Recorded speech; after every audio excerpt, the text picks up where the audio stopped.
हे ज्वारीचे hakka noodles बनवत असताना माझ्या मनामध्ये बरेचसे डाऊट्स होते. सर्वात पहिलं म्हणजे ज्वारीमध्ये बाइंडिंग नसते, त्यामुळे या नूडल्सचा चुरा होईल का? दुसरं म्हणजे चवीला ठेल्यावरच्या सारखे लागतील की नाही लागतील? पण बनवल्यानंतर रिझल्ट्स बघून मी खरंच शॉक आहे. तुम्ही बनवून बघा, तुम्हाला हे नूडल्स खूप आवडतील. चवीला अगदी ठेल्यावरच्या सारखे लागतात. यासाठी मी 1 कप घेतलेलं आहे ज्वारीचं पीठ. ताजं घ्यायचं, जुनं घ्याल ना तर याचे नूडल्स तुटायला लागतात. यामध्ये चवीनुसार मीठ घालायचं आणि अर्धा कप कडकडीत गरम पाणी घालायचं. यामुळे काय होतं, ज्वारीमध्ये ना ताण निर्माण होतो आणि याचे नूडल्स बनवत असताना तुटत नाही. हे छान मिसळून घ्यायचं. मी ताजं दळलेलंच पीठ घेतलेलं आहे आणि बारीक दळलेलंच पीठ घ्यायचं. खूप जाडसर दळलेलं पीठ घ्याल ना तर त्याचे नूडल्स बनवत असताना नक्कीच तुटतील. आता गरम पाणी घातल्यानंतर याला झाकून काही वेळासाठी बाजूला ठेवायचं. म्हणजे छान वाफेमुळे ना हे पीठ मुरतं आणि त्यामुळे यामध्ये ताण निर्माण होतो. आता हे ना मळून घ्यायचं आहे. जर तुम्हाला असं वाटत असेल की पाणी थोडंसं जास्त झालेलं आहे, कारण याचा डो जो आहे ना तो घट्ट बनवायचा आहे. मी अर्धा कप पाणी घातलेलं होतं, ते पाणी अगदी पुरेसं आहे. बरेच वेळा असं होतं की आपण दळून आणल्यानंतर पीठ थोडंसं जाडसर असतं. अशावेळी पाण्याचं प्रमाण कमी जरी घेतलं ना तरी पीठ सैलसर होऊ शकतं.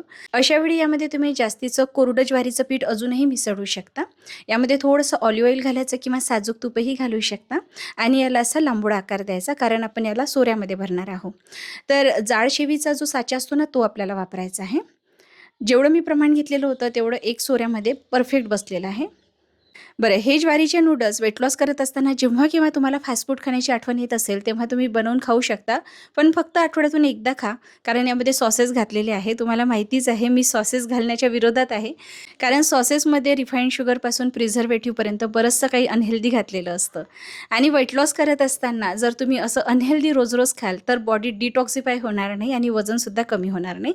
त्यामुळे या गोष्टीकडे लक्ष द्या. आठवड्यातून एकदा तुम्ही नक्की खाऊ शकता, रोज खायचं नाही. आता काय करायचं आहे, गॅस मध्यम आचेवर ठेवून आपल्याला 10 मिनिट हे नूडल्स वाफवून घ्यायचे आहे.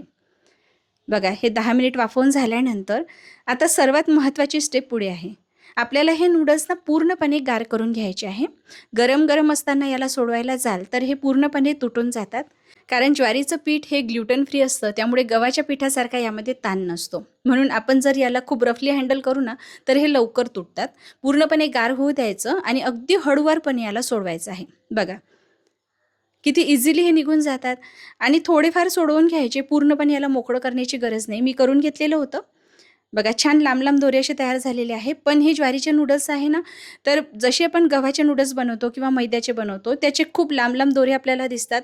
तसे हे बनणार नाही. थोडेफार तर हे तुटल्या जातातच, कारण यामध्ये ग्लुटन अजिबात नसतं, ताण नसतो. चला, आता आपल्याला फोडणी करायची आहे. त्यासाठी इथे लोखंडी कढईचाच वापर करा. मी इथे कास्ट आयर्नची कढई वापरते आहे. यामध्ये आपल्याला तेल गरम करायचं आहे. कडकडीत गरम करायचं. नूडल्स हे गरम तेलामध्येच बनवल्या जातात. आता यामध्ये मी बारीक चिरलेला लसूण घातलेला आहे. आलं लांब-लांब आकारामध्ये चिरून घातलं आणि सर्वात आधी भाज्यांमध्ये मी गाजर घातलेला आहे, कारण शिजायला वेळ लागतो. त्यानंतर कांदा घालायचा आहे. एक मध्यम आकाराचा उभा आणि पातळ चिरून घेतलेला होता. हे सर्व हाय फ्लेमवरच परतायचं आहे, त्यामुळे याला स्मोकी फ्लेवर येतो आणि विशेष करून हे लोखंडी कढईमध्येच बनवायचं. आता सिमला मिरची घालायची आहे आणि ही सुद्धा 2 ते 3 मिनिटासाठी परतायची.